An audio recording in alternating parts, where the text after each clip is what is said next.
প্রিয় দর্শক, আসসালামু আলাইকুম। যে যেখান থেকে দেখছেন সবাইকে স্বাগত জানাচ্ছি। আমরা আজকে এসেছি এক অসহায় পরিবারের কাছে। আমরা জানবো এই পরিবার কেমন আছেন, তার বিষয় নিয়ে একটু কথা বলবো। চলুন আমরা কথা বলি। আসসালামু আলাইকুম। ওয়ালাইকুম আসসালাম। ভাই, কেমন আছেন? জি, আমি তো বেশি ভালো নাই। কি হয়েছে আমার আপনার? আমার ২টি কিডনি নষ্ট।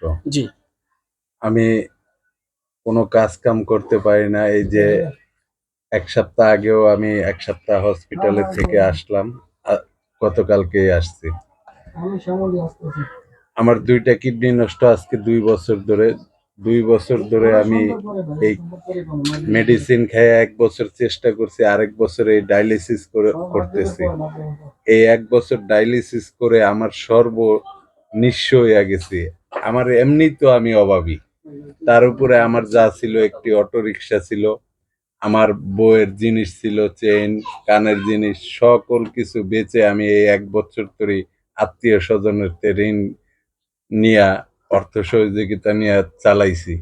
কিন্তু এখন আর পারতেছি না। তাই আমি এই ভিডিওর মাধ্যমে সকলের কাছে দেশে ও প্রবাসে যারাই দেখছেন সকলের কাছে আমি সাহায্য কামনা করছি যাতে কে একটু সাহায্য করেন।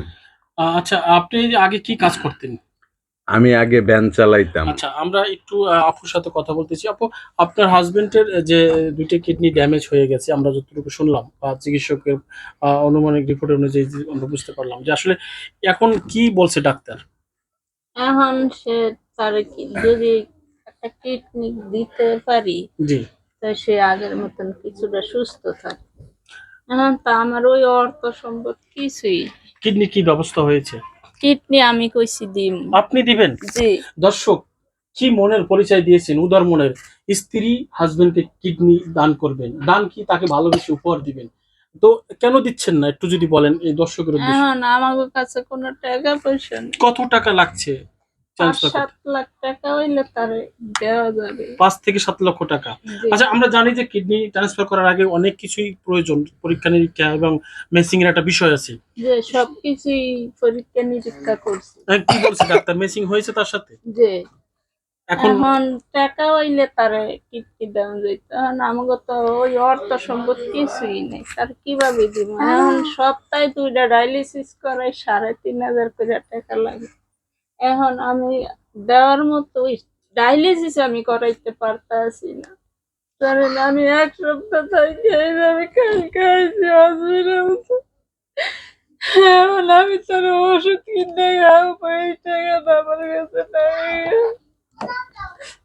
আমি তার কি করে আমি এই কিডনি পাল্টানোর সহযোগিতা করবো? আমি দর্শকের কাছে অনুরোধ, ১০ জনে যদি আমার একটু সহযোগিতা করে তবে স্বামীটার একটু বাঁচাইতে পারি, তাহলে বাঁচানোর আমার কোনো রাস্তাই নেই। আচ্ছা, আমরা জানি পরিবার, আত্মীয়স্বজন যারা আছে তারাও একটু সহযোগিতা করে। আসলে আপনার পরিবার বা ভাইয়ের পরিবার কতটুকু এগিয়ে এসেছেন আপনাদের এই সমস্যায়? যারা অনেক দিছে, দিচ্ছে। ১-২টা বছর ধরে তারা চিকিৎসা করাইতে আছি, কত কুলায়।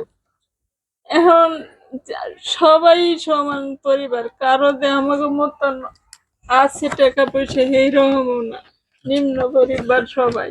আচ্ছা, গাই এই যে ২টি টাকা বছর ঢাকার বাড়িতে থাকতে হলে তো অনেক টাকার প্রয়োজন। আপনি যে কিভাবে আমার এই চলছেন? রুমটা ৫,০০০ টাকা ভাড়া দিতে পারতাছি না। আমার যে তো স্বর্ণ গয়না ছিল বিক্রি করে দিছি। একটা অটো রিক্সা আসলে এইভাবে চালাইছি স্বামীর জন্য। এখন আর আমার কিছুই নাই। এখন আচ্ছা, আমার দর্শকের যদি একটু সহযোগিতা করতে হবে, স্বামীটার একটু বাঁচাই থাকতাম, একটু ডাক্তার কি বাঁচতাম। বলেছে কতদিন পর ট্রান্সফার করতে হবে? সে টাকা হইলে ট্রান্সফার করা যাবে। এখন তার আমার কাছে টাকা নেই, আমরা মানে কিভাবে দেওয়ার ট্রান্সফার? মতন কোনো, আপনার কিডনি যে দিচ্ছেন এর কোনো জটিলতা নাই? সব পরীক্ষা-টরীক্ষা ওকে আছে? যে দর্শক, আমরা শুনছিলাম এই পরিবারের কিছু কথা। তার আ হাসব্যান্ডকে কিডনি দিবে। আসলে তার যে পরীক্ষা করা দরকার সবকিছু কিন্তু ঠিকঠাক আছে এবং শুধু টাকার প্রয়োজন। ট্রান্সফার করার যে মেডিকেল খরচ, সেই খরচটা হলেই তার স্বামী স্বাভাবিক জীবনে ফিরে আসতে পারবে এবং তার জন্য আপনাদের সহযোগিতা চাচ্ছে। আমরা যাবো, একটি বাবু বসে আছে, তার সন্তান মনে হয়। আমরা তার সাথে একটু কথা বলবো। আসসালামু আলাইকুম। ওয়ালাইকুম। কেমন আছেন আপনি? আমি ভালো আছি। ভালো আছেন? এই যে যার কোলে বসা আছে তিনি কি হয় আপনার? আমার মা হয়। মা হয়, পাশে কে আছেন? এটা আমার বাবা। এটা আপনার বাবা? বাবার কি হয়েছে মা? আমার বাবার দুইটা কিডনি নষ্ট। দুইটা কিডনি নষ্ট। হ্যাঁ, কিডনি নষ্ট হলে কি হয় তুমি কি জানো বাবা? আমি জানি না। জানো না? তো বাবা যে অসুস্থ তোমার কাছে কেমন লাগছে? আমার ভালো লাগছে না। ভালো লাগছে না?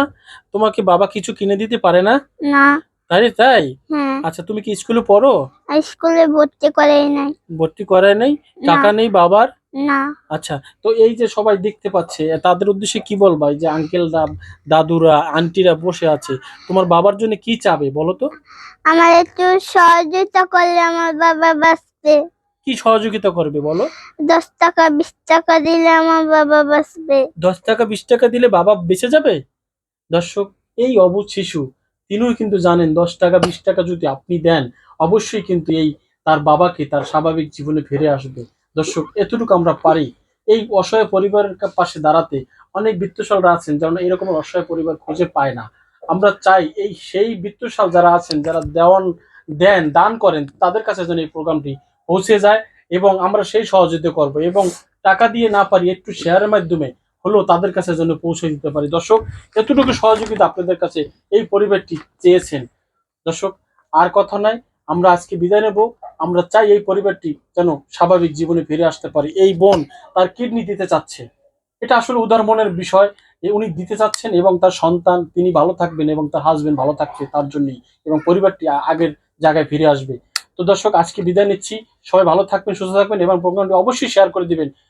কোনো কিছুর বিনিময় না হলো এই ছোট্ট বাবুটি দেখতে পাচ্ছেন, এর মুখের দিকে তাকিয়ে হলো আজকে যদি আপনার সন্তান হতো বা আপনার বাগ্নি হতো, আপনার ভাতিজি হতো, তাহলে আপনি কি করতেন? আপনার পরিবারের সদস্য যদি হতো, অবশ্যই আপনারা এই প্রোগ্রামটি শেয়ার করে দেবেন। অন্তত কারো দিকে মুখের দিকে তাকিয়ে না, এই বাবুটির দিকে মুখের দিকে তাকিয়ে হলো প্রোগ্রামটি শেয়ার করে দেবেন। দর্শক, সবাই ভালো থাকবেন, সুস্থ থাকবেন। আল্লাহ হাফেজ। আসসালামু আলাইকুম।